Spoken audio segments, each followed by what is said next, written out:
आप सबको जय मसीह की। हर किसी को ही सृष्टिकर्ता के बारे में जानने की उत्सुकता होती है। आइए हम उस सृष्टिकर्ता के बारे में जानें जो पवित्र बाइबल के वचनों के द्वारा हमें मिलता है। उस महान सृष्टिकर्ता ने बहुत ही अनोखे ढंग से सृष्टि को सृजा है।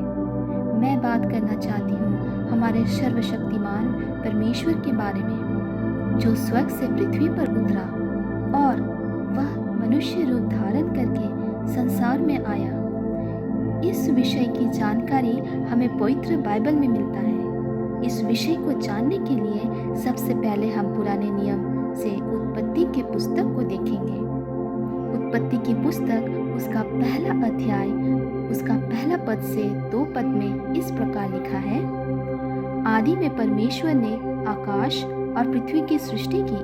पृथ्वी बेडौल और सुनसान पड़ी थी और गहरे जल के ऊपर अंधियारा था तथा परमेश्वर का आत्मा जल के ऊपर मंडराता था। हाँ मेरे भाई और बहनों, आगे हम उत्पत्ति उसका पहला अध्याय 3 पद में देखेंगे कि परमेश्वर क्या कहता है।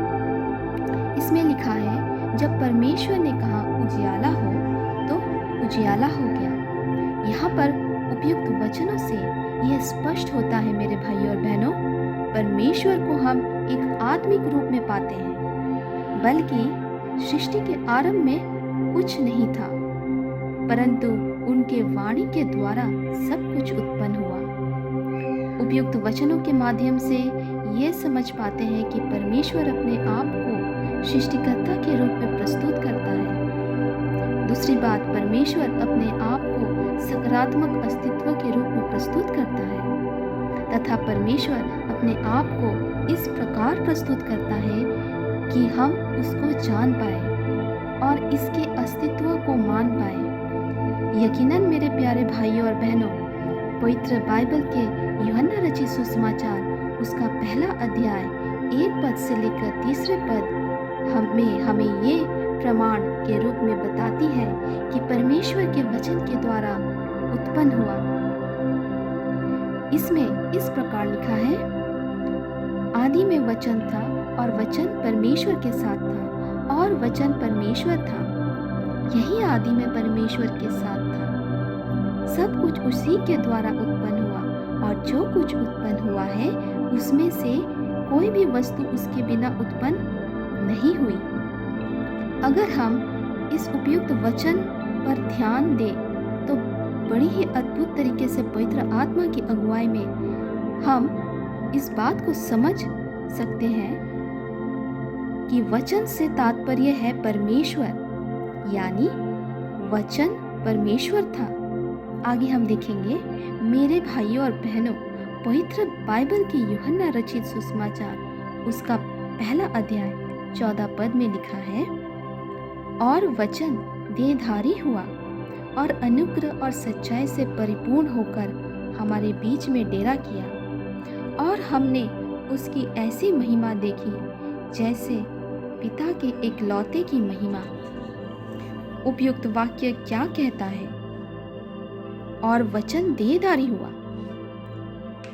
इस वाक्य का क्या अर्थ है मेरे भाइयों और बहनों? ध्यान देने वाली बात यह है कि वचन सृष्टि के आरंभ से था, बल्कि वचन परमेश्वर के साथ था और वचन ही परमेश्वर था। आगे ये भी हम पाते हैं कि वचन देहधारी हुआ।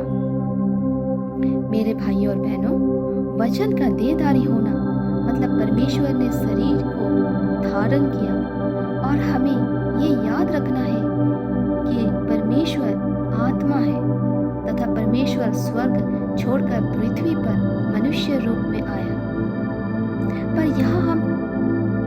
पर एक प्रश्न ये भी उठता है कि आखिरकार कौन अनुग्रह और सच्चाई से परिपूर्ण होकर हमारे बीच में डेरा किया?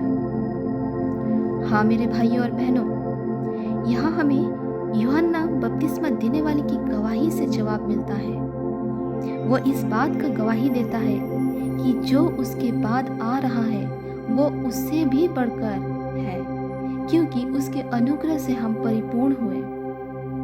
यूहन्ना रचित सुसमाचार उसका पहला अध्याय 17 पद से 18 पद में इस प्रकार लिखा है, इसलिए कि व्यवस्था तो मूसा के द्वारा दी गई, परंतु अनुग्रह और सच्चाई यीशु मसीह के द्वारा पहुंची। परमेश्वर को किसी ने कभी नहीं देखा, एकलौता पुत्र जो पिता की गोद में है, उसी ने उसे प्रकट किया।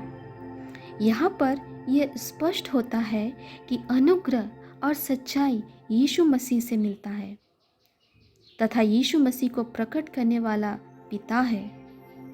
सब नामों में ऊंचा नाम और वह नाम है यीशु क्रिस्त। बाइबल स्पष्ट रूप से प्रभु यीशु मसीह की उपस्थिति के बारे में बताती है। मत्ती रचित सुसमाचार उसका पहला अध्याय 21 पद में लिखा है, वह पुत्र जनेगी और तू उसका नाम यीशु रखना, क्योंकि वह अपने लोगों का उनके पापों से उद्धार करेगा। यहाँ हम देखते हैं कि किस प्रकार कुंवारी मरियम पवित्र आत्मा की ओर से गर्भवती हुई, जबकि मरियम की मंगनी यूसुफ से हो गई थी।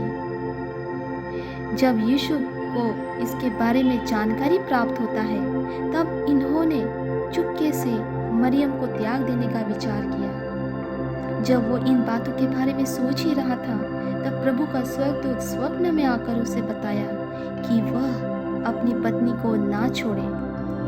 यूसुफ ने उसकी आज्ञा को माना और कुछ समय पश्चात मरियम ने एक पुत्र को जन्म दिया और यूसुफ को जैसे निर्देश दिया गया था, उसी प्रकार उन्होंने उसका नाम यीशु रखा, क्योंकि वह अपने लोगों को उनके पापों से उद्धार करेगा। हाँ मेरे भाइयों और बहनों, इस प्रकार हम जान पाते हैं कि परमेश्वर का एक लौता पुत्र यीशु इस पृथ्वी पर आया, जो स्वयं परमेश्वर ही है। परमेश्वर पुत्र होने पर भी यीशु ने स्वर्ग के वैभव और महिमा को छोड़ दिया और वह मनुष्य रूप धारण करके इस संसार में आया। हाँ मेरे भाइयों और बहनों, हमें सच्चाई को जानना है और स्वीकारना है। सच्चाई के द्वारा ही उद्धार प्राप्त होती है। हमें उद्धार सिर्फ एक ही उद्धारकर्ता प्रभु यीशु क्रिस्ट के द्वारा प्राप्त होती है, क्योंकि पवित्र बाइबल बतलाती है, यूहन्ना रचित सुसमाचार उसका 14 अध्याय 6 पद में, जहाँ यीशु खुद कहता है, यीशु ने उससे कहा, मार्ग और सत्य और जीवन मैं ही हूँ, बिना मेरे द्वारा कोई पिता के पास नहीं पहुँच सकता। प्रभु आप सबों को आशीष दे। हमारे वीडियोस को देखने और सुनने के लिए बहुत बहुत धन्यवाद।